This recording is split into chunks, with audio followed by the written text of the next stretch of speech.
Hello, everyone. Good evening. Apologies for the slight delay in starting our webinar this evening. We've had a few technical difficulties with our speaker, Jon Adams, who hasn't actually been able to log in to join us yet. But I'm going to make a slow start to the webinar with every optimism and faith that we will be able to get him in the room somehow. What I'm going to do first of all is I'm just going to share my screen so that I can share some slides with you. There's going to be a really horrible kind of vortex effect in a moment, but it won't last too long. Let me just bring that up. Okay, can I just confirm that you can all see my screen? Is that all right? Thank you, Fiona. Okay, well, welcome everyone to our February webinar, where our speaker, hopefully, Jon Adams, will be joining us soon. The title of his talk is A Conversation with Sparrows, Tales of Autistic Experience, Trauma and Wellbeing, seen from within a personal creative narrative. If this is the first time you've attended any of our Wellbeing Hub events or webinars, I just want to offer you a very, very warm welcome. My name is Jo Billington. I'm here with my colleague Fiona Knott, who is our clinical director. We're a very small team. We also have Emma Harris, who works with us. She is a clinical psychologist, and we have our administrator, Charlie Murphy. The Wellbeing Hub is a project that's run within the Centre for Autism at the University of Reading. And very simply, our aim is to build an inclusive community of autistic people and their allies to work together to support autistic young people to thrive and flourish. And if you'd like to know more about the nature of that project and what we've done so far and our plans for the future, then the best way of keeping in touch is to sign up to our newsletter. It gets sent out every month. It was actually sent out for February today, so you may have missed the February one if you sign up today. But yes, they get sent out with the exception of April and August, just because of the university vacation period. But email us at autism@reading.ac.uk if you'd like to sign up for that. You can also find out more about us at our website, reading.ac.uk/autism. And also you can access many recordings of our previous monthly talks by going to our YouTube channel. And incidentally, all of these links I'm going to put in the Q&A in a moment when we get started with Jon's talk. So don't worry about scribbling all of these down, because like I say, I will be putting some links in. Also, the Wellbeing Hub is largely run on donations. So if you would like to donate to support our work, there is also a link to do that. But in addition to that, we also have a new Facebook page. So if you are already on Facebook and you would like to follow us, we will be, along with our newsletter, putting all of the information about our activities and our events and updates and so forth on our Facebook page. You can follow the QR code to find it. And again, I'll put a link in the Q&A in a moment for those of you who prefer that. Just a little plug for next month's webinar. We have Emily at 21 and Sensory, who is an autistic illustrator, graphic designer and podcaster, who is going to be coming along to talk to us about tips and tricks for looking after your sensory self. Again, we've got the QR code there, but I'll put a link in the Q&A.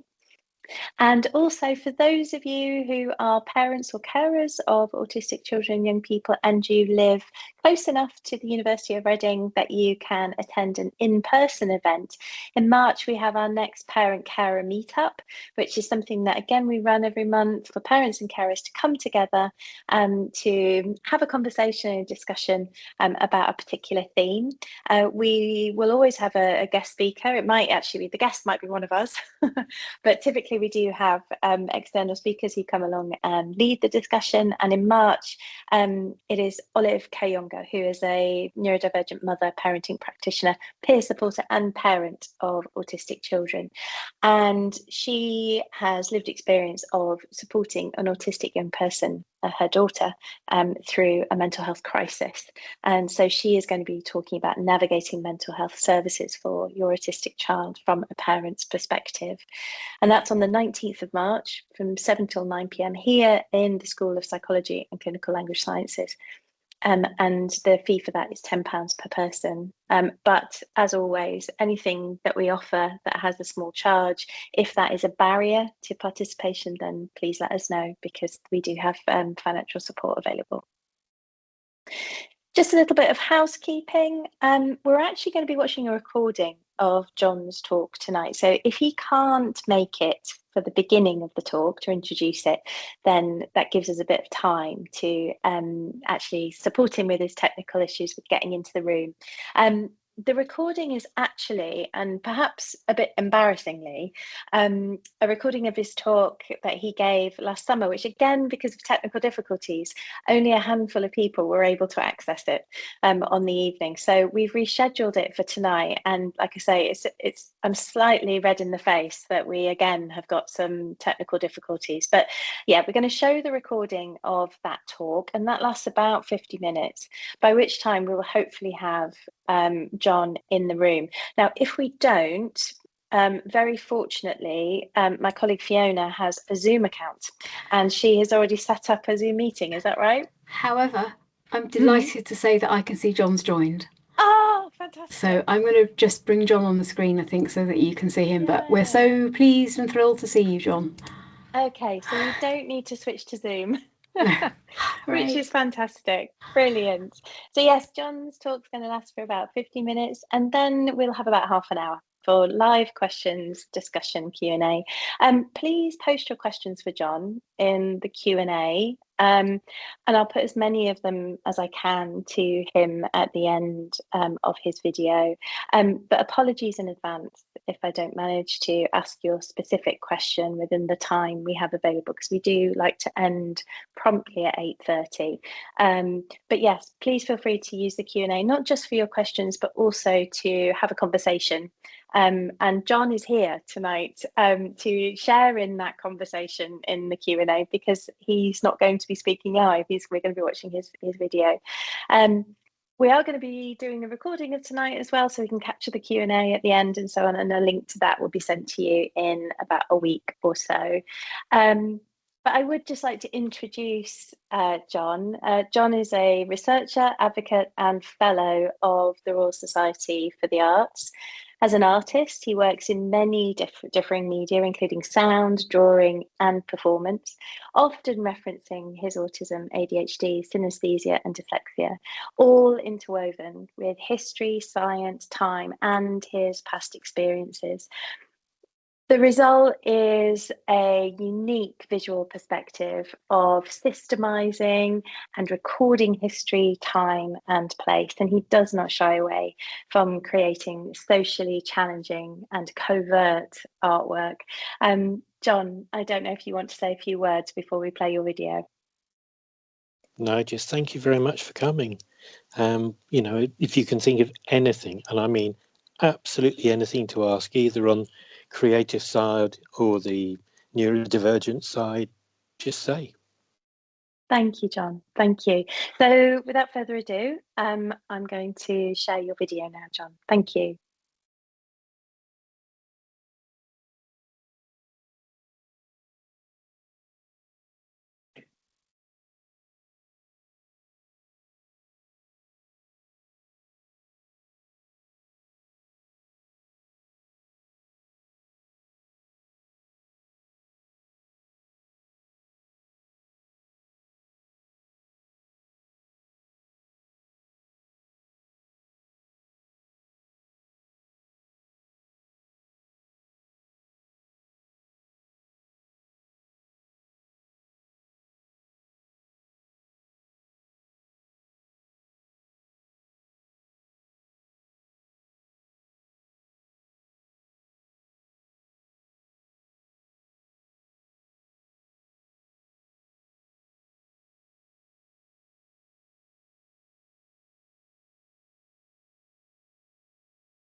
We haven't got any sound, Joe.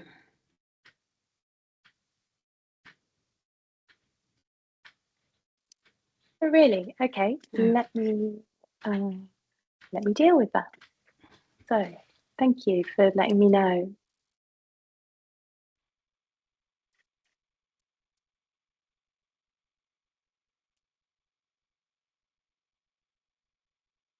So my talks tend to contain some humour, sarcasm, empathy, irony, heresy, irreverence, picture, metaphor, and fact. They also contain references to my lived experience of being autistic, ADHD, dyslexic, synesthetic, and I may also refer to mental health issues too. Next slide, please. So I'm AUDHD, dyslexic and a synesthete, and most definitely human. And mostly in my eyes, I feel I have skills, not deficits, but often society will feel differently.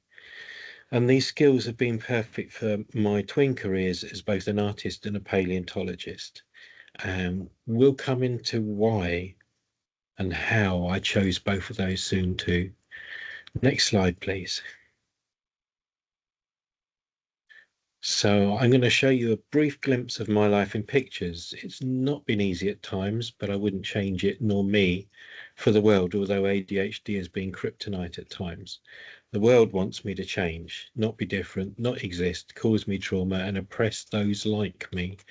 But today, primarily like me, I'd like you to know and feel that we all belong. Next slide, please.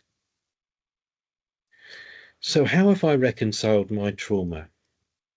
Besides nature, through drawing, writing, and performances, not necessarily about what happened at the time, but also what happens after. So these are these three pieces of performances and writing. A Conversation of Sparrows was in a book called In Other Words, short story. I'll talk about that later, and Games with the Water Horse and The Day They Switched Off the Sun. So my talk is going to be in kind of two halves, one just talking about my kind of life, and then the next one I'm doing something different. So the second half is about the artwork I've made and explaining it, which I've not really done before, where I've relayed bits about my trauma. So next slide, please. So I said I'd be an artist age 6. In the second half, you'll find out why I never went to college, but there we go. But that was me. And you can't see it, but just above my head is a picture that a lady drew, a portrait of me and my sister. And she asked me what I wanted to be when I grew up. And that's what I said. But there we go. So next slide, please. So I'm going to show you some bits of my drawing and book illustration first. Next slide, please. So this is one of the earliest pictures I have. I have one I did at school when I was about 14, but I lost a lot in a clear out. I drew from a very young age. I liked drawing. I liked translating the world around me in pictures. So this is a white shark. I like sharks. I was supposed to do a PhD in sharks, but I never did. But this is an airbrush picture I did probably when I was about 17, 18. And because of this picture, I went on to make some cutout sharks for the Sea Life Centres in the 90s on hardboard and cut out. And yeah, they looked kind of real. And I used to get odd looks when I moved them from the studio home and to Portsmouth because it looked like you were carrying a shark. But there we go. Next slide, please. When I was a kid, I liked books that showed what the inside of things were. And I never thought that I would get a chance to do this myself, but in the late 80s, early 90s, because I didn't go on to do my academic career, I started working for my dad after I left university, who ran a printing company, and I worked from the bottom up. and that involved learning how to do the photography, how to do everything except printing, putting things together a lot. And I started doing drawings for him, and then for others. I got a job from Shell and things like this. And one year I did the RNLI poster and that sort of stuff. And then I sent off 200 letters to different book publishers and said, can I draw books for you? And one came back 2 years later and said, we've lost our artist. Can you draw this as a test? And it was a castle. When I did it, I got it. Yeah. And I started like a 10-year career with that publisher. And this was one of the first houses. And I want you to remember this, that it's a Tudor house, because I'll come on to this later. I actually found this a couple of months ago, actually, online too. And please forgive me for throwing water on the cat. Every picture I drew from then on, I had to do something funny in the picture. And in some of the pictures, they were so complicated, I had to sign something to say I didn't put anything rude in. Managed to smuggle a Dalek in one, but there we go. No one's ever found it. So next slide, please. So I kind of drew the things that I wanted to see when I was a kid, from things like Look and Learn and whatever. And so this is from a book called, he says, has it here? I'll show this later in the question, Zoom City, which was one of the last books I did. And I had to invent a whole city in my head and then draw it from different angles. And this was one that I really enjoyed because it was showing what was underground in a dig. So I used to like detail, but people say you must be very, very patient. And I'm not. I just like detail. So next slide, please. This was done a bit later. This was for a competition when I found out I was dyslexic. And it was a letter of the alphabet. And I thought, okay, I'll choose the letter A and I'll just draw a picture with loads of A's in it. And that's what this is. And I called on my experience of drawing archaeology stuff. I did books on Egypt and all sorts of things, and some of these cutaway book pages as well. So that I sent in, I have it still, and I won actually. And I got to meet famous author who's just died. But anyway, because he was one of the people giving the things away, and I bought my first computer with the money to start writing. So this was a dyslexia competition in 2000. And yeah, I started writing. Always told at school, never write, John. But there we go. Next slide, please. I'm not brilliant at drawing people. I have to have something in front of me. I did a spell of drawing some pictures for Liberties. I love Art Nouveau style. And that's the only portrait I've drawn too. And it's not finished. It's finished as far as I'm concerned, because I drew the eyes and I thought, I can't do any more. I can't make it any more than it is now. Some people have difficulty stopping. And that's probably the only picture that I did stop because I felt it was done. Next slide, please. I started doing some bit more rad stuff after about 2003-4, still involving my drawing skills, which are kind of translatable, and my geology skills too. And this was an exhibition in Taunton, which I put some pictures up on the wall. One of them was also just the word mother. And this is printed on vinyl, so I had to kind of draw it out, and then it's printed on vinyl that's only about 50 centimeters wide, so I had to fit all the bones in the smallest space as possible, cut them out, put them on the wall. Kind of like it. Next slide, please. I still draw now. This is based on a rook. It's not a rook because it has teeth. So that's my love of paleontology coming in. Prior to the asteroid hitting in 65 million years ago, a lot of birds had teeth. they didn't make it through the extinction.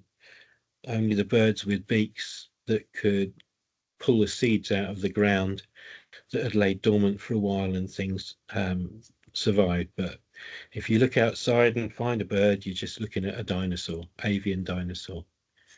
And I was fascinated by dinosaurs as a kid. Who wasn't?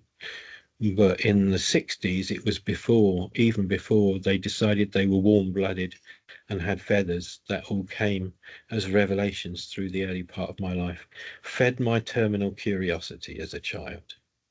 I think a lot of autistic people are very terminally curious. Next slide, please.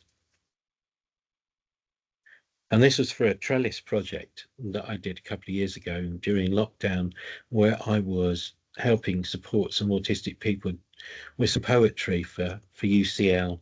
And I drew a series of pictures inspired. So I hadn't drawn for a while, and I did radical music and this and performance, and I thought, no, I'm going to be radical for this project and do some drawing.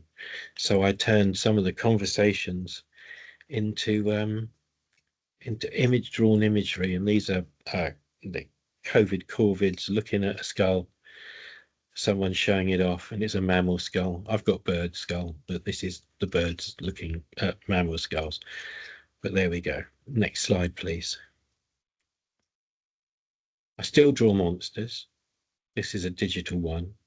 I love drawing dinosaurs as a kid. Never really got much chance to do them in a book or anything, but yeah, this is just a digital drawing. I'm very interested in dragons and mythology and things like that. So next slide, please. So commissions and correlations. Next slide, please. This was a very early one. And I went into Pallant House a couple of times and I hid things. That covert artwork, I put some stones in one of the window sills in a little ring circle, and I took a book and I cut one corner away so when it rested on something, it looked like it was being pushed into whatever it was resting on, and I left one on the staircase, and they wanted to find out who it was, and they offered me a show in one of their rooms, and the room looked like a museum because it was all glass cabinets. And I said, well, okay, I'll do a geological interpretation of my lifetime. It actually led on to something bigger, and this is a page from Pallant House magazine. People complained because it said, well, why is there a geology book pages in this art magazine? And that's brilliant. Well done.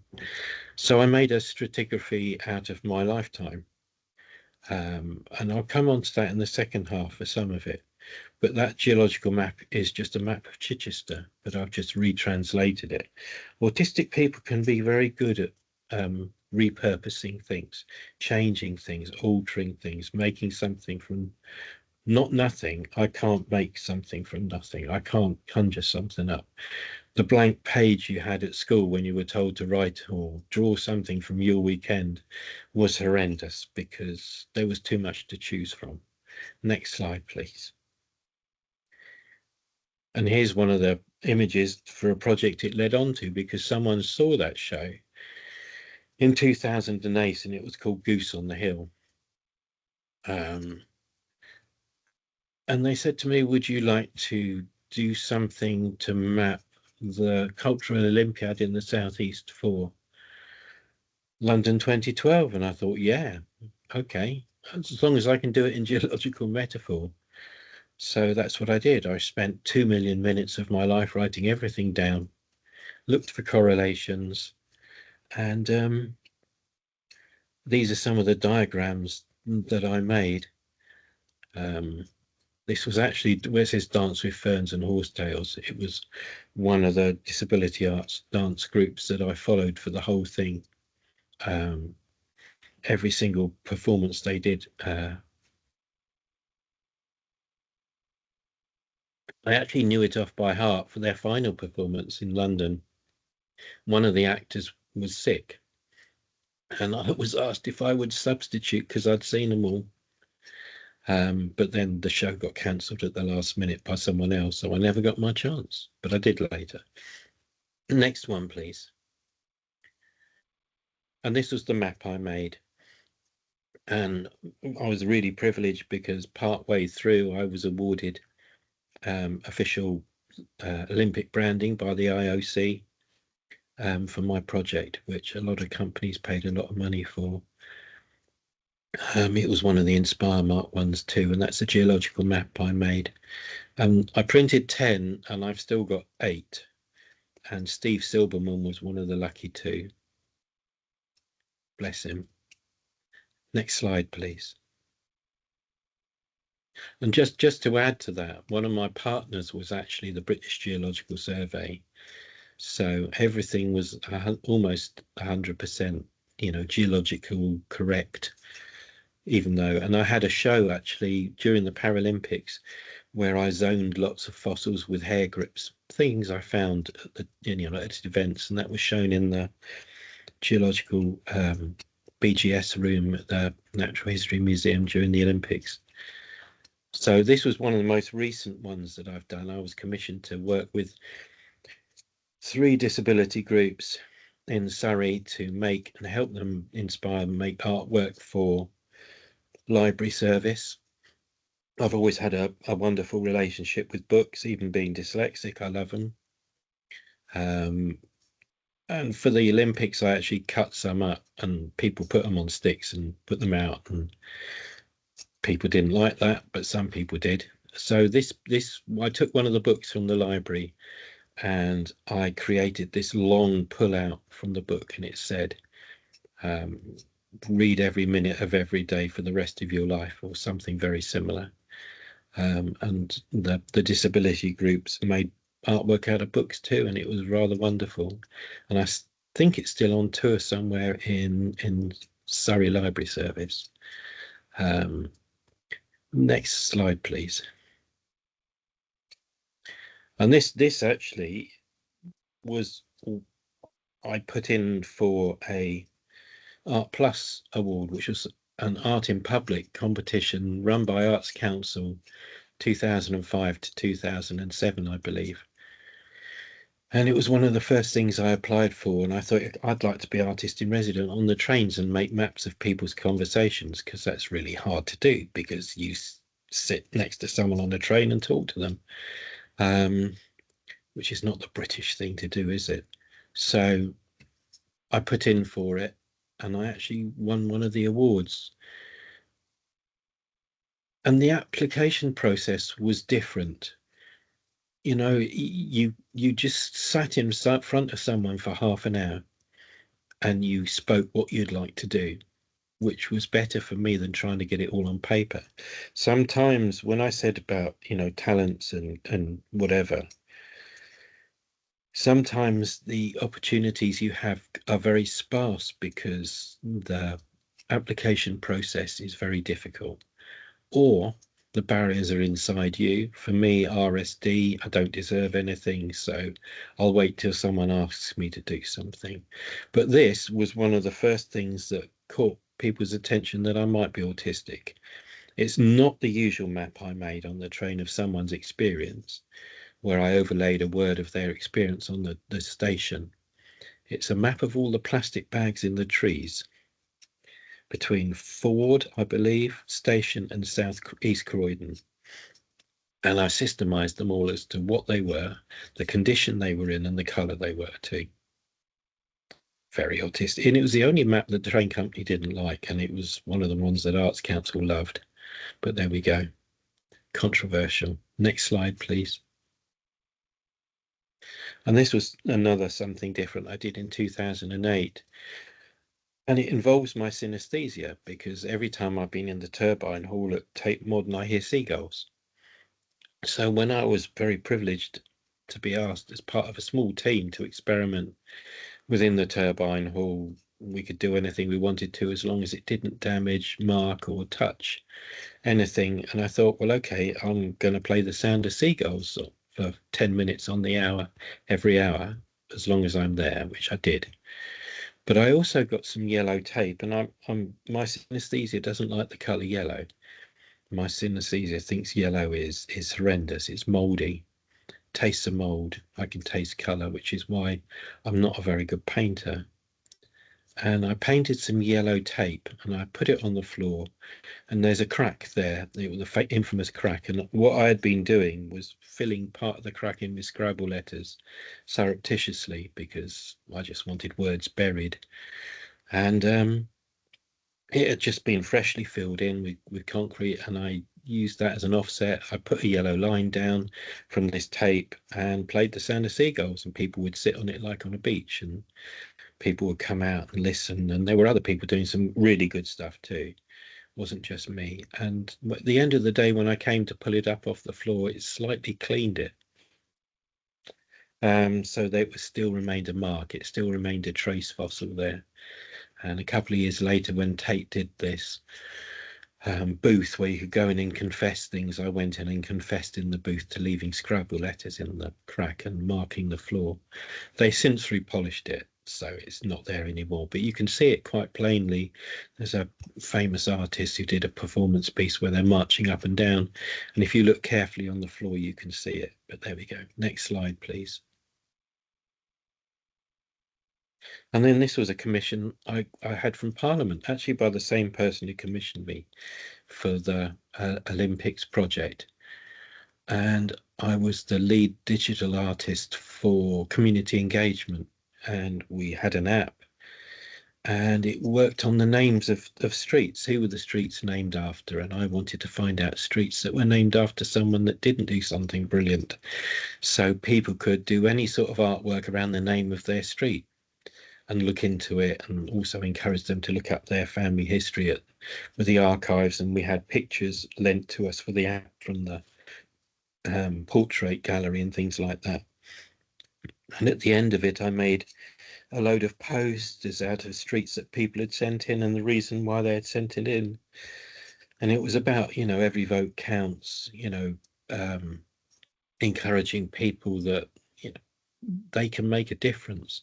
And I wanted to know about people who had made a difference that people weren't shouting about. So this actually is Lochnagar Street.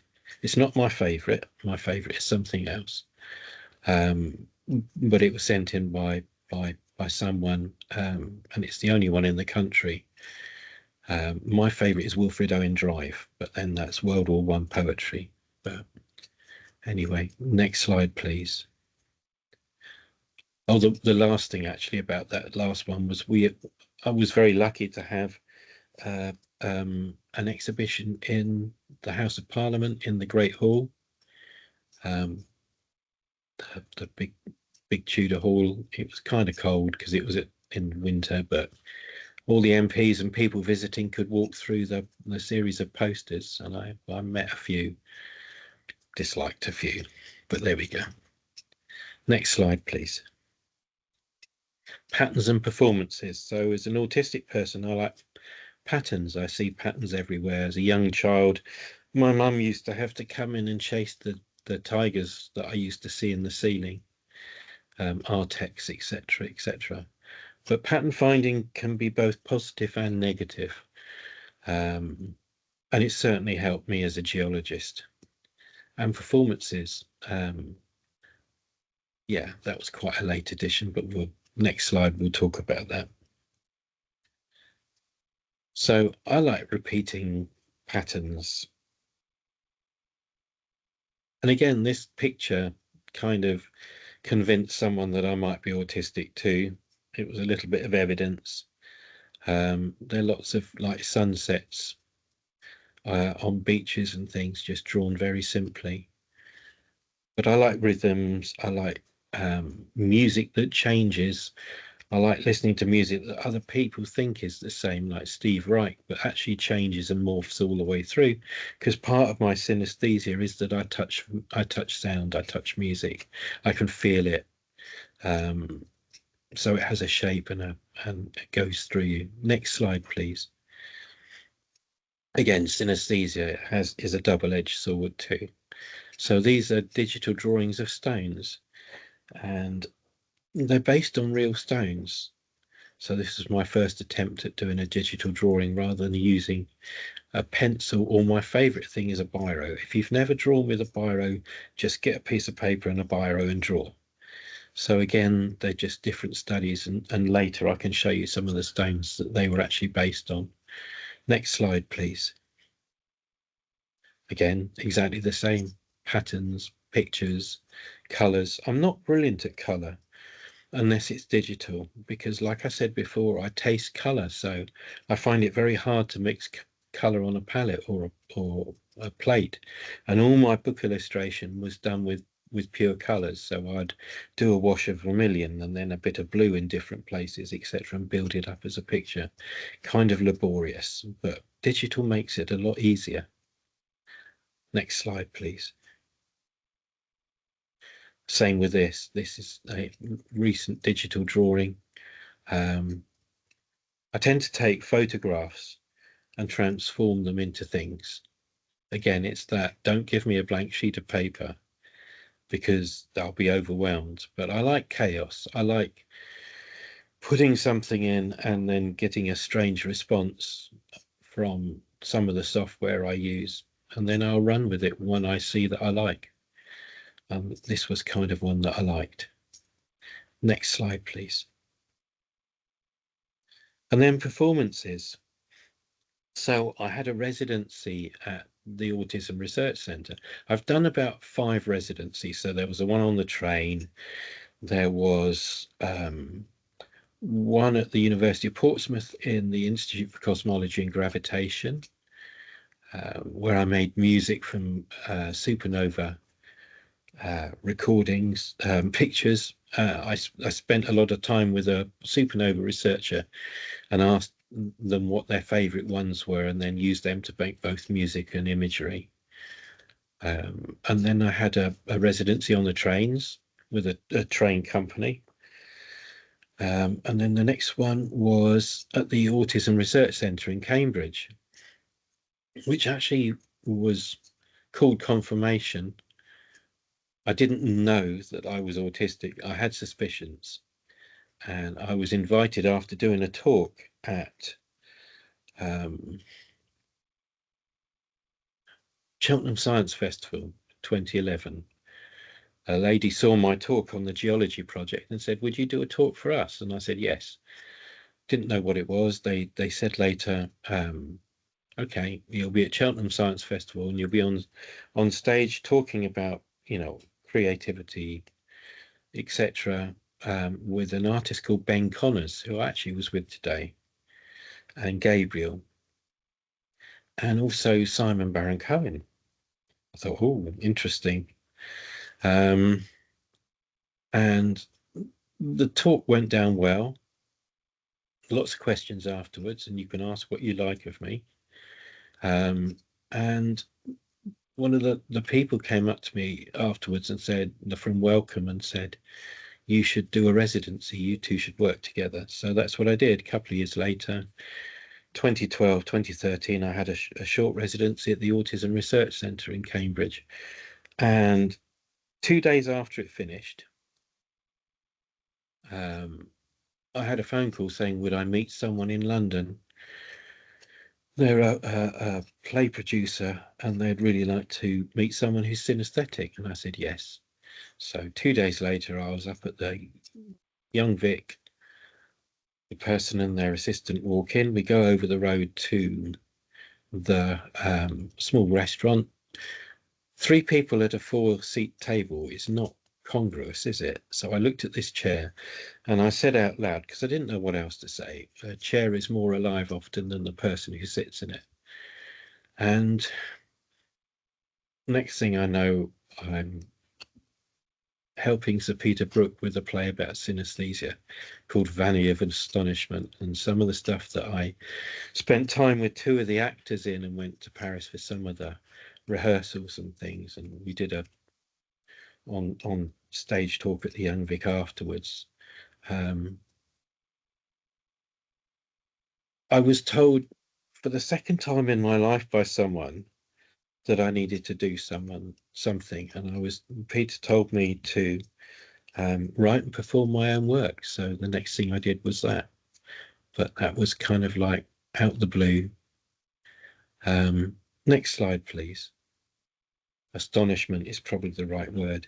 So if you want to see work that's different, commission people who view the world differently, but then you have to think differently about how you work with them. Something very akin to what Steve Silberman said, actually. Funny enough, often or not, people want me because I think differently, but can you just leave that autism bit at the door, please? No. Next slide, please. So when accepted and enabled, autistic neurodivergent people are able not only to play an equal role in society, but often an extraordinary and necessary one. Next slide, please. So, part 2. Early trauma. What did I make influenced by school trauma?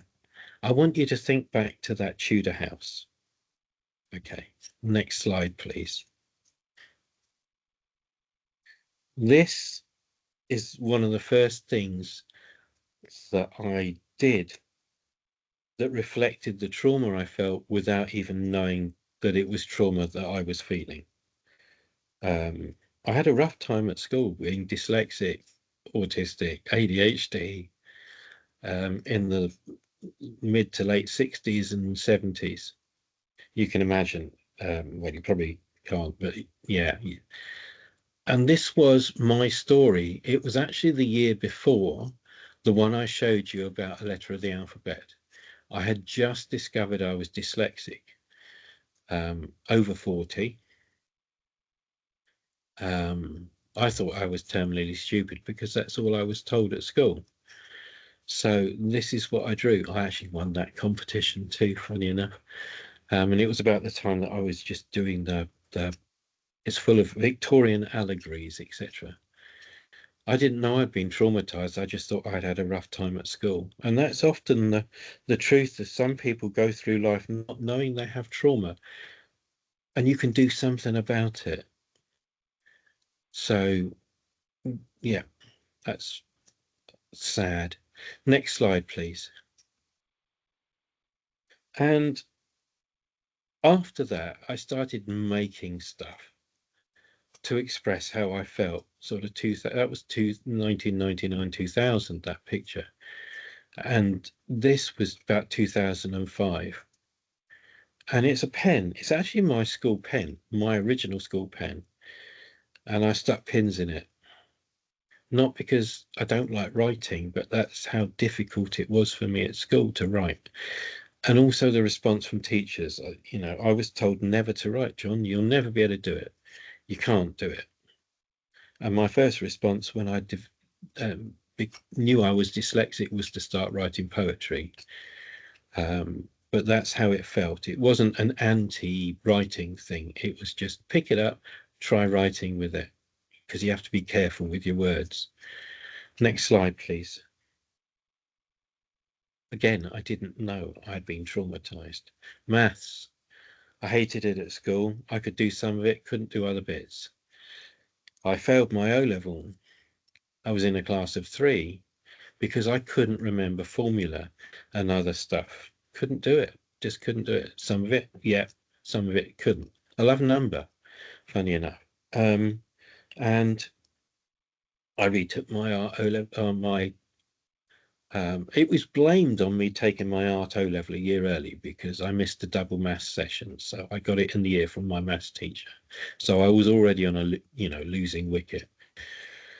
I took it in the autumn again and found myself in a class of 1 because I failed it again. In the time it took me before the summer, when I had to retake, they changed the syllabus and they gave you all the formula, and it was 2 exams, not 3. And you didn't have to pass all 3, etc. And I got an A because I was facilitated right. And I thought they're going to be really pleased at school I got an A. And now when I went back, they just shouted at me because I must have been mucking around, because nobody goes from a D to an A. So I even got into trouble for doing the right thing. And a lot of us AUDHD people get that. And again, piled a little bit of accumulative trauma on me. Weapons of maths instruction. So there we go. Next slide, please. My art teacher, I remember standing at one of the parents' evenings, And the art teacher looked at my mum and dad and said, he's got more talent in his little finger than I have, but he won't apply it. He's lazy. No, it was ADHD. You could tell all the way back to when I was 15, 16. So 2008, I produced an artwork for the show at Pallant House. I redacted all the good bits out of my school reports, which I still had. It was at the same time the MPs were doing that with their expenses. So I thought it was a bit pertinent. Next slide, please. The moment that my teacher, when I was at junior school, did something was a moment you can't go back on. And this is the reason I never went to art college, because in my 4th year at junior school, I was really feeling it because I couldn't cover up being dyslexic. They didn't know it was dyslexia, they just called me stupid. And this teacher was a bully, so I drew a picture. I drew a picture of a Tudor house. And the head came behind his back and saw it and said, I want that on the wall. And I thought, blimey, I've done something worthwhile for once.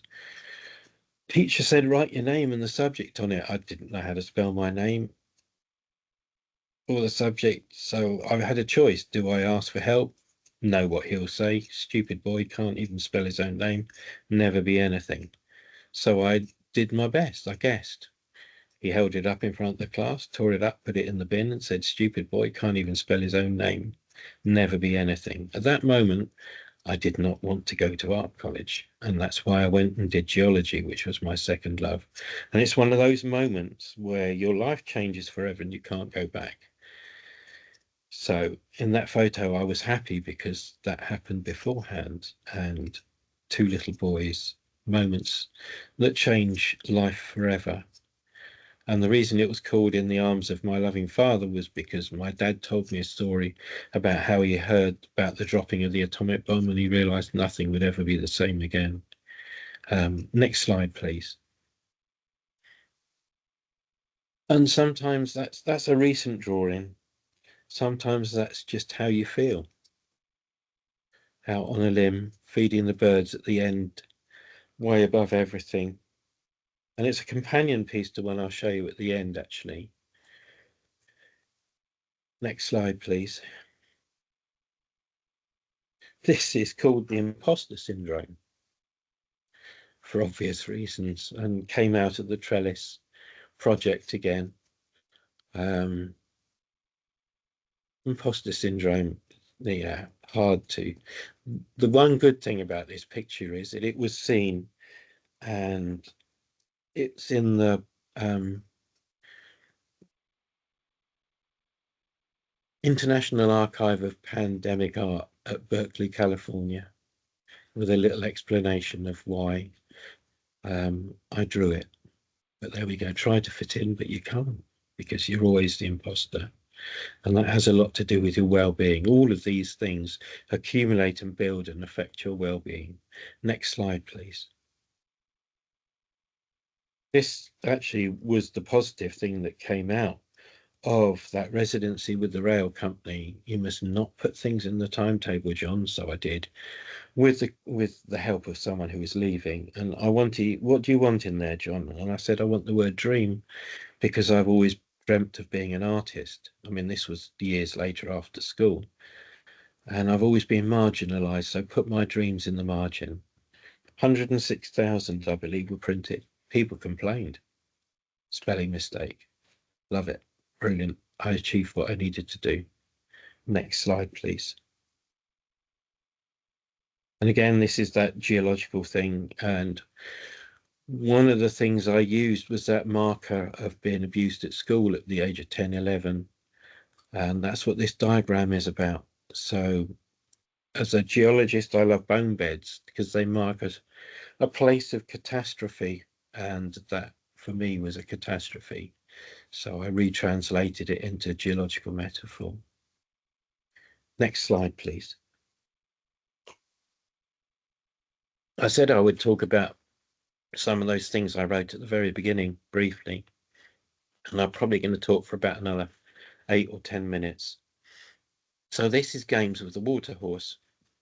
It was actually a commission, and I wanted to put it in the commissions, but it talks about trauma, and this is probably one of the first things I ever wrote specifically about trauma. I had my first bout of trauma in 2011-12. Noticeable trauma, that is. I've lived most of my life with it. And this is where Peter inspired me to write and produce my own work. And I used that metaphor of a chair being empty and more alive than the person who sits in it. One of those pictures is at Margate, where I performed it. And I wrote 60 poems about 5 or 6 different themes to do with trauma in my life, stories.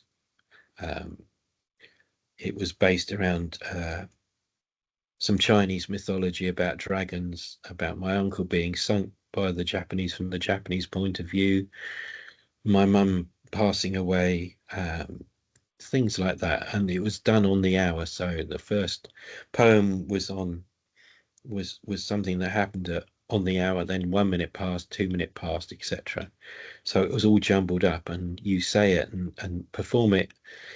Can I have the next slide, please, actually? Yeah, you perform it in a circle, and what's the hardest thing for an autistic person to do? Look someone in the eye. Okay, I'm going to sit and I'm going to read a poem looking in someone's eye. So that's what I did, and I've performed it quite a few times until 2019 was the last, I believe. But the person who commissioned it just said, love it, and then said, your first performance is at Venice in the Biennale. And I'm thinking, oh God, okay. So I had PTSD at the time. So someone with PTSD performing something, yeah. So next slide, please. I did some stuff at the Royal Academy, and again, it's the chair as a motif, because my synesthesia is object personification too. So the chair has a life. So I used it to interpret some of the building, and I was asked to do some live work there. And I just felt very sad for the chair being on its own in this picture, and I have used it for other things. No more empty chairs. Autistic people tend to leave early. We don't want more neurodiversity loss. Things have to change. So that's and in the small picture, it's one of my monoliths. I did a whole series of monoliths, monuments for the autistic people who have left. Next slide, please. So Conversation of Sparrows is not a conversation with sparrows. So it's a short story I wrote that was published, in other words, and it tells this interwoven story of 3 people, a boy, a soldier who's not named, neither is the boy, and the gardener, who actually is me. And it's how I coped and dealt with making the garden tidy and attracting the birds, which to me went part way to ameliorate what was going on. So it was Conversation of Sparrows, and I won't give too much away, but the soldier is not what you expect. Actually a Second World War soldier, and you tend to feel for them with PTSD at the part way through. But the reason he got it, you'll hate him for, and it's like a twist at the end. And the boy, yeah, the boy was someone that we knew who went to Syria. But there we go. So yeah, some twists and turns, but it's in a book published called In Other Words, and I'm in the process of making it into an animation stroke film. Hopefully. And the next slide, please. So this is my granddad. The first picture is 1917 when he joined up. The section picture is 1919. And on his arm, he has a long service stripe, which was a year and a bit, and a wound stripe too, because he was wounded, and his badge of what he did. He went through a really incredible experience, actually. On his birthday, lunchtime, he found himself under his regiment was under mass attack, found themselves behind the lines, had to fight their way out for 10 days over an area. And when I was a kid, I used to sit and spend a lot of time with my grandparents, and I used to sit at the table with toy soldiers, and he used to sit there looking with this distant look in his eye, and never understood it. He died before I did, unfortunately. I've recently done a thing for an art project in Portsmouth where you can ring anybody up, and that's the person I rang up. But yeah, he was kind of pivotal for the fight, but it left him with PTSD. Next slide, please. So what just to summary really quickly, what do I feel is wrong with the current system and how does it fail autistic neurodivergent people? Next slide. I believe it's a combination of two rigid criteria: no specific or consistent autistic trauma definition, diagnostic procedures, lack of training, BPD, EUPD narratives, funding, lack of expertise, washing, traditionalism, misunderstanding autistic people's trauma responses, stigma, myths, stereotypes, power imbalances, and tell me anything in the questions, ask me anything. We can talk about this. Next slide, please. Events that did not traumatize me: finding a neighbor passed away 2 minutes after I said hi, being in a near-miss aviation incident. Yeah. Being caught in the open in a gustnado. They're kind of mini tornadoes. And the stars are, I thought I'd had it and accepted it. And things do slow down and it's kind of peaceful. Accidentally witnessing a completed suicide. Events that did traumatize me: daily verbal abuse at school as a 9-year-old and subsequent bullying for being different. An incident of allergy anaphylaxis. That one, I fulfilled the criteria. So it was a piece of cake, and it was before my autism diagnosis. Academia, after my autism diagnosis, and I didn't fulfill the criteria, and being betrayed by mental health services, I feel just added more. And that's one of the biggest problems and why I do trauma research. Next slide, please. Therapy that did not support me. CBT. And now this will be different for everybody. This did not support me. CBT, sertraline, turned me weird after 3 days. DBT, anxiety groups, secondary mental health services enforced mindfulness, autism blaming, gaslighting, stereotyping, misunderstanding, and broken services. Because they do it in the name of doing you good.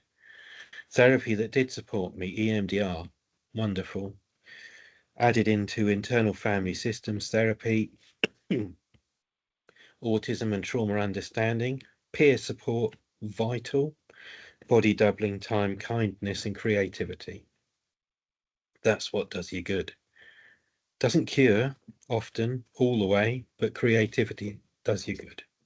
It helps well-being. There's chemical stuff in the head that happens. Next slide, please. What got me through at school? Next slide, please. Last couple. Stars, astronomy, curious, laying out in the garden at the age of 10, looking at the stars. Dad bought me a telescope, wondering what the hell was up there and what was going on. Wonderful. This is actually one of my pieces of artwork from my residency with the train company. Pattern finding, Brighton station floor, patterns of chewing gum. No, John, you can't photograph them, but I did. And made up strange new constellations. So I turned that into something positive. And the next slide, please. Yeah, this kept me going when I was a kid. I had a box of possibility. And recently I did some training for Lego and they sent me a Tudor house. Bless them. but that started everything off, and now I make things like these out of my head instead of drawing them. But it's traumatic at the moment, but these keep you going. Next slide, please. So I promised you another picture, the same as that out on a limb one. This was done for commission. It was building my belonging, Lego inspired. Someone actually said, well, it could be someone taking it apart too, but longing for belonging, basically. Next slide, please. And so, engendering belonging is key. I won't read it out, but if you feel you belong, that's half the battle. But trauma often makes you not feel you belong. Next slide, please. And I'll leave you this short poem. I'm not the word or the letters or the spaces in between or the person in your imagination you think I should have been. Often people just see us as deficits, and I'm one of the biggest anti-autism is a superpower thing you could imagine, but it does bring both good and bad. But then that's neurodiversity, isn't it? I can do things that others can't, and others can do things that I can't. That's not a superpower. But anyway, it's just being an evolutionary survival mechanism that helps things survive. The last slide, please. I have to show some logos of people who have funded some of the stuff I do, and I'm proud of it. So thank you.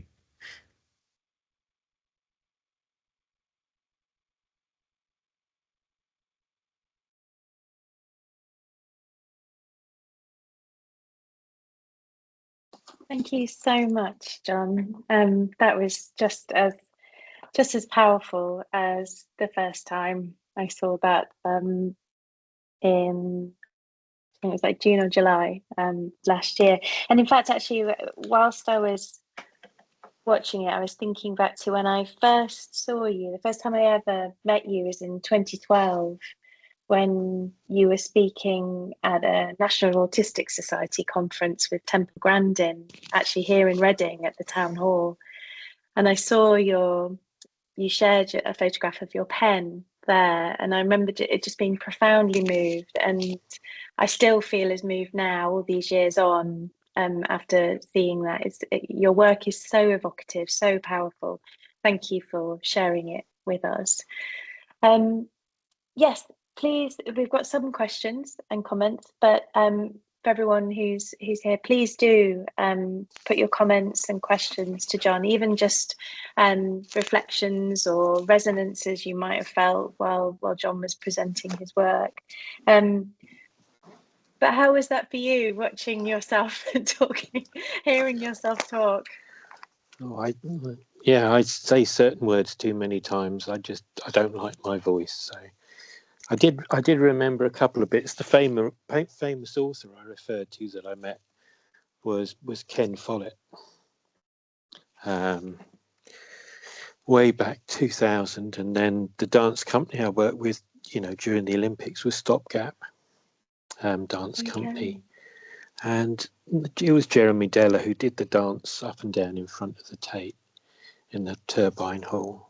But that I saw a video this week about pattern finding, and they actually call you a pattern weaver, and nothing is wasted. You think you have left a trail of abandoned hobbies and interests, but you don't, because you absorb it all and you weave things into a pattern. It's why I use geology in my artwork, and it made me think that nothing you ever learnt is wasted.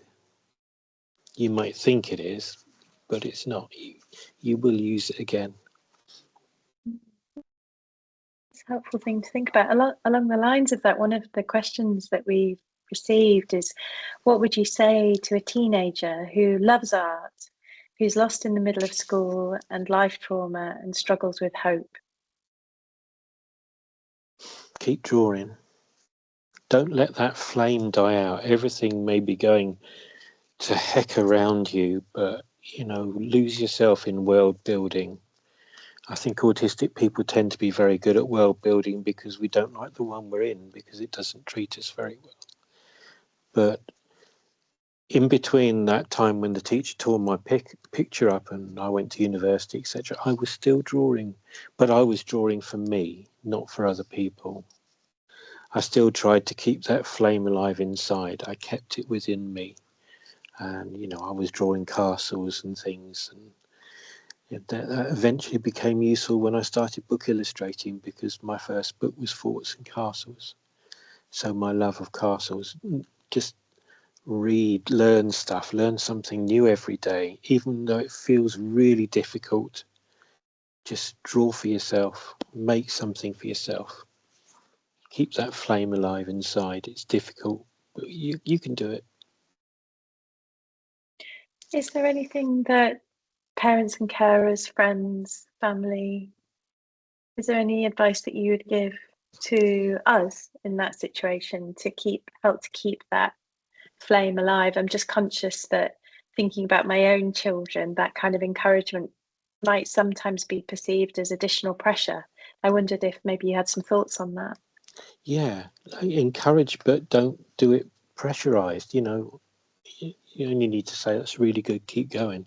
You don't have to say, well, you need to do this or you need to do that. You just you know, don't derail, don't criticize what they're drawing. I get asked this question virtually every time.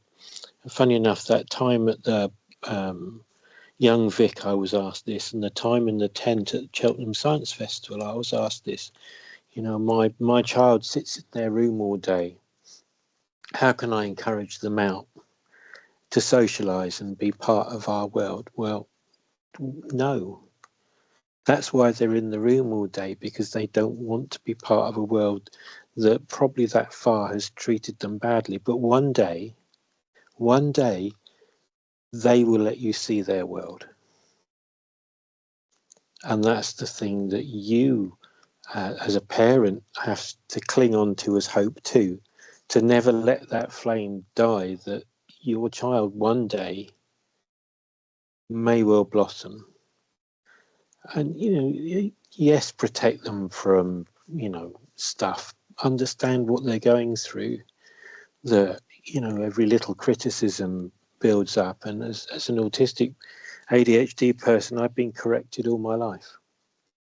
I've been marked in red pen, and that's a hard thing to lose. And the more you can encourage your child that they belong, they're not a broken neurotypical person, they don't have a neurotypical person inside them that they're keeping prisoner that'll escape like something out of Alien. It's just about gentle encouragement, being gentle with someone. Again, that pressure business you've mentioned is really important. Don't put them under pressure. You know, I'm going to enter you for an art competition. They might not, they probably don't want that. They're drawing for themselves at that point, because that's keeping them alive. And talking about encouragement, where you talked really powerfully this evening about the lack of encouragement you received by people in school. Where did you have encouragement in other areas? And if you did, where did that encouragement come from? Or has that always been within you? I think it's always been within me. We can be quite stubborn. You know, we can be quite, you know, the danger comes when we get tired, when we get worn down, you know, which is why I think, you know, a fair few autistic people leave early, because we just are tired of everything, that misunderstanding mainly. People misunderstand us. But yeah, my parents encouraged me at, you know, not overtly, but I knew within me that I was different from a very early age. But yeah, the problem with RSD is, even, you know, now it's you know, kind of inflamed, let's say. If someone does compliment you, you get to the point where you just don't, it's not you don't believe it, but it doesn't feel anything. And that's been trouble most of my life. Very bad at taking compliments. You know, I'd rather help others. I don't see myself as doing anything special at all, and that's difficult. And I think that stems from school and late diagnosis. The kids nowadays don't have those two luxuries. You can change it. Early diagnosis is really important. Peer support is really important. I never found my tribe, not when I needed it. I look back and I see the odd, special friend I had. Actually, one wrote to me a while ago saying, "Hey, I'm autistic. I don't know if you remember me, but we were best buddies in infant school." And I'm thinking, yeah, you find what you find. Finding your tribe is important, which is why I run the Co-Create group for, it's like a face-to-face and Zoom body doubling stroke, encouraging people to, in a safe space where you don't have to mask, to, not like being in another group where you don't want to let your guard down, but finding that safe space to reassure yourself that you are someone, that you belong. Like I say, belonging is key. So a parent encouraging their kid that they belong, that they are part of the human race. Indeed. We've got a question here saying, do you feel ADHD is two separate parts of yourself? This person goes on to say, I often see it as my ADHD side or my autism side, the different aspects of myself. It feels like that at a time, but I'm embracing the autism forward or the ADHD forward idea. One whole, two different aspects of self. What's your take? I kind of agree with that. I have a few other, I have an RSD side and a trauma side as well that kind of butt in. There's a lot of memes on social media, whereas, autism says, I want to keep my diary up to date. ADHD goes, fat chance. AUDHD, I'm struggling to keep my diary up to date. I think as an AUDHD person, I'm very different. I think there's three groups: autism, ADHD, and AUDHD. Yes, I can see bits of me which are the separate two, but also the combination is like 1 and 1 makes 3. It's different. We face different issues because we have an internal system that sometimes fights against each other, clashes with each other, doesn't correlate, doesn't mesh too well. When it does, it can be pretty good, but like I say, it's also kryptonite. Because it stops you doing some things. I just a quick example, I mentioned about not doing a PhD.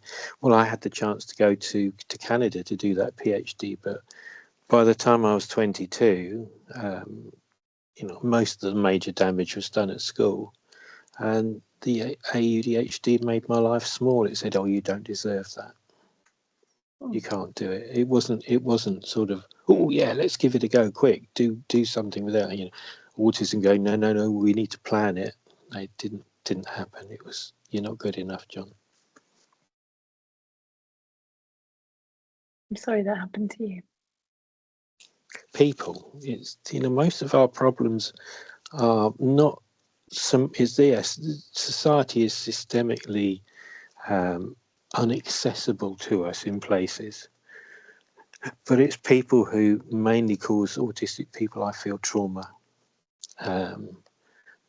Say what you do and do what you say doesn't often apply, or we get baffled why people lie. We are quite capable of lying too, but we feel incredible guilt about it, and it's not that insincereness. It's might be a spur of the moment thing, but people tend to cause us the most trauma.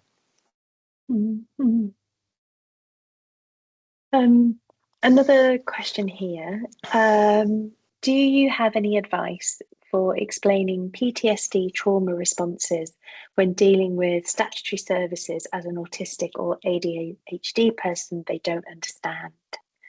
I'm actually going through that right this minute again. No, they don't understand. The problem is, like I said, is rigid criteria.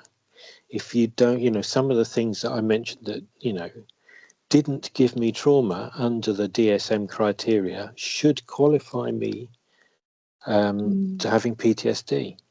And yet the stuff that really caused me peace, and this has been the subject of my research the last couple of years, is how do we make, because people miss out on treatment, or they're actually hurt again, like me, by the system telling them that they haven't got something that they know they have. So kind of almost watch this space. It's a difficult one because you go in there and say, this has happened to me and I know I've got trauma, and, oh, well, we're the experts. And they're not. Oh, what's RSD, John? Red flag. Read up as much as you can of some of the research. I believe autistic trauma is akin to betrayal trauma. I don't think the CPTSD touches it. Neither do I think that definitely not DSM, because criteria 1 is you have to experience a near-death experience or witness one. I don't believe that at all, because then they say, well, it's large traumas and small traumas, big T, little t. No, to an autistic person, a trauma is a trauma, and the sooner they get their head around it, and that's why some of us want, I've sorted out a card sort system for. One of the difficulties with trauma is when you need your head, on your shoulders, is it's not the time when you have PTSD, because you go into the NHS and they say, well, what happened? And they disqualify you on what happened and don't look at the issues you have. Yeah. It should be issue based. If you're suffering from DSM criteria 2 onwards, you're traumatized, but they'll disqualify you because you didn't fit criteria 1. I'd like to see that gone, because that hurts so many people. And the other thing is people blame it on borderline personality disorder because it's an easier way to diagnose someone. I'm being very cynical there, but if you look at the criteria for BPD, it's almost classically betrayal trauma in autistic people. Yeah. And they don't have it right. They don't. But you know what experts are like, don't you? They can't rescind stuff, and it needs to change. It desperately needs to change, because autistic people need the support. And if they're dismissed because of criteria 1, I think that's incredibly bad. So it's not really as much giving you advice other than hang on in there. Try and find it. If you can't get treatment through the NHS, you have that right to say, oh, you're not going to treat me properly, so please would you pay for me to have it privately, or send me somewhere who does. And then there are a few neuroaffirming therapists who understand that. But I want to see more research in this. I want to do more research in this, because it's the biggest issue. And thank you to whoever said that. Just hang on in there. Go read up about betrayal trauma, please.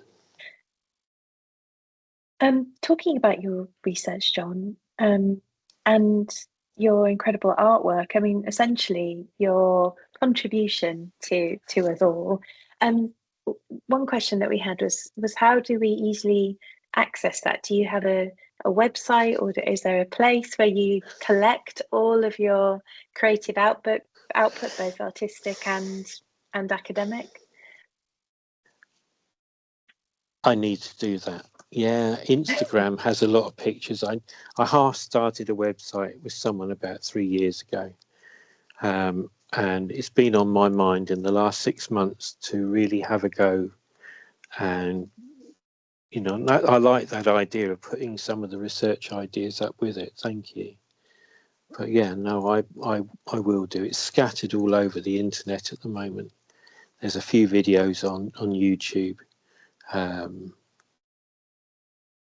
But no, that's something I will be doing. Instagram under Corvid Drawing John, as in the birds, is probably the Okay. bits where that's all together. But I like the idea of putting the research bit up with, I've always been in other people's papers.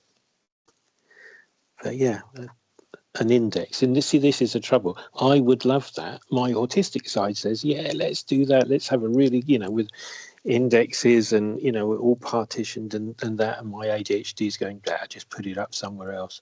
Oh, I've forgotten where I put it. Oh, we'll start something new. Oh, no, I've forgotten that. I'll put it on. Yeah.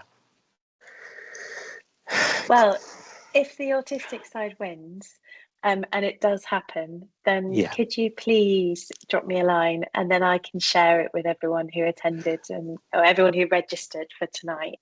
Made my Because mind up to do it. Yeah, I know that you'll have a lot of very happy customers here if we can have a look at your work in one place. Thank you. We've got probably time for just one more question from our attendees tonight, and then I'll wrap up with a final question from me, if that's okay. So you mentioned there was one of your slides where you talked about therapies that haven't worked and therapies that have, and I think that this maybe connects into that. It plugs into that a little bit. We have a question here that says, in what areas do you feel mental health services are doing well in regards to supporting neurodivergent and autistic people? Because I know we have talked about where they're not doing well already.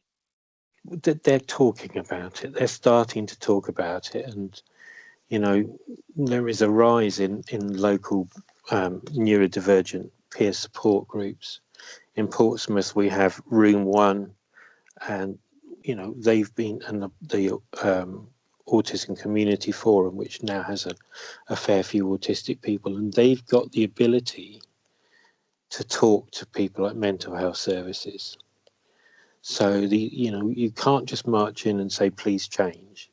You need to get something of authority. A council-run neurodivergent organisation, and there's one in Bristol. There's in a couple of other places, and I would encourage people to join their local peer or autistic-led group, and then to just say, hey, look, you could learn from us. This is what we need. Forget all these forms that are generic that were made in the 80s and 90s that you use, like, I don't know, the GAD7, PHQ9, etc., which aren't appropriate. There are autistic researched equivalents, and it's kind of, you're helping them to help you, but by doing that, it'll help others. I mean, just that one example very quickly. Before my autism diagnosis, yeah, John, you've got PTSD, here's EMDR. After my autism diagnosis, no, you haven't got anything. It's your autism. What do you expect? That's what needs changing. Then they would do better. Yeah, absolutely. That diagnostic overshadowing is a real issue, isn't it? Yeah. Oh yeah, 100%. Well, thank you so much. And I think I've got through all of the questions tonight. If I haven't got your question through to John, I apologise for that. We have had a few people just thanking you so much for sharing your thoughts and your work with us this evening. With one person kind of making reference to their daughter who she said her daughter was in her room for a long time. She taught herself digital drawing, and creativity is life-saving. So absolutely, the things you've said tonight have really resonated. But every month, every webinar that we do, I always end with the same question of our speakers, and that is, of all the things you've talked about tonight, John, both in the live discussion but also in your recorded talk, of all of the things you've brought up, if there was just one thing you'd like us to go away with tonight from your webinar, what would it be?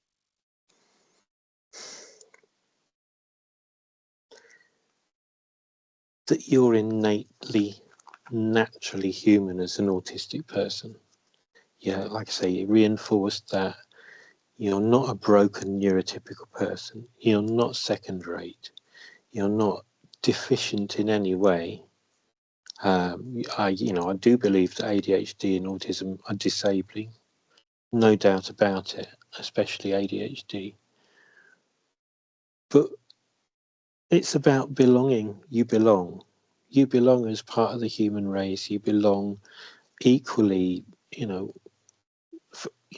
equal rights for opportunity, equal rights to be treated in the way that you need, whether that's, by any service. You don't deserve second best just because you're autistic. You're innately, okay. That's all. Brilliant. Thank you, Jon. Thank you. And thank you everyone who's attended. Just a reminder again that we have Emily at 21 and Century, who's going to be coming to talk to us on the 12th of March. There's a link in the chat or the Q&A to that. But if you're not quite sure of that, there will be the QR code in the recording and that you will get an email link to in the coming week or so. But thank you very much, everyone, and heartfelt thanks again to Jon for persevering with technical difficulties to join us again tonight. I'm so glad that you were able to get in. Thanks so much, everyone, and hopefully see you next month. Thank you.